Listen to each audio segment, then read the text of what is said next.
Assalomu alaykum, qadrli yurtdoshlar, ijtimoiy tarmoq kuzatuvchilari, hammanglarga sog'lik, omonlik tilaymiz. Mana ko'pchilik biladi, yer yuzida eng boy, eng katta mulk egalari bo'lgan jamoatlar, bular asosan yahudiylar hisoblanadi. Ular yer yuzida juda katta mulkka ega bo'lgan. Shunchalik darajada mulkka ega bo'lganki, hech qaysi mulkdor, oilaviy mulkdor bo'lgan inson bir davlatning iqtisodiyotini, katta bir davlatni iqtisodiyotini boshqara oladigan, iqtisodiyotiga daxl qila oladigan darajadagi yirik mulki bo'lmagan. Ancha-muncha o'sha o'rta asrlardan bu yog'iga deb hisoblaydigan bo'lsak. Xo'p, o'zi yahudiylar qanaqa qilib boy bo'lgan? O'rta asrlarda eng bir mashaqqatli,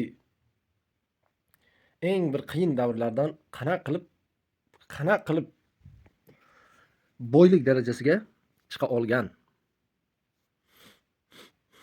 Ular asosan foizga pul berishgan. Keyin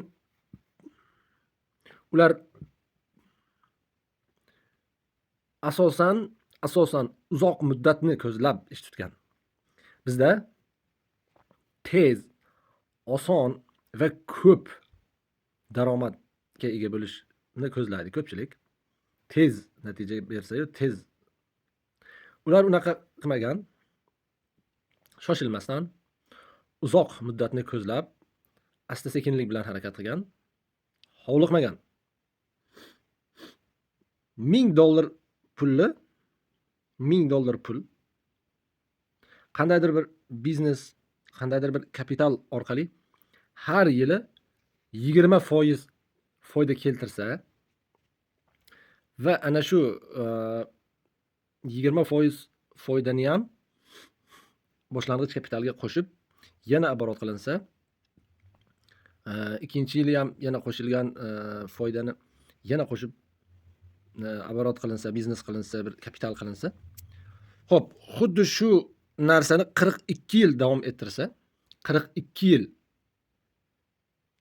foydasi bilan qo'shib оборотga tikaversa, har yili 20% dan foyda keltiraversa, u biznes 42 yilda $2 million bo'lar ekan. $2 million. Ishonmasanglar, hisob-kitob qilib ko'ringlar. Ular xuddi mana shu sxema asosida harakat qilgan. Xato qilmaslikka harakat qilgan. Tez natijaga erishaman, shundoq qilib turib katta ish qilib tashlayman deb hovliqmagan. Uzoq muddatni ko'zlab olingan mo'ljal yaxshiroq.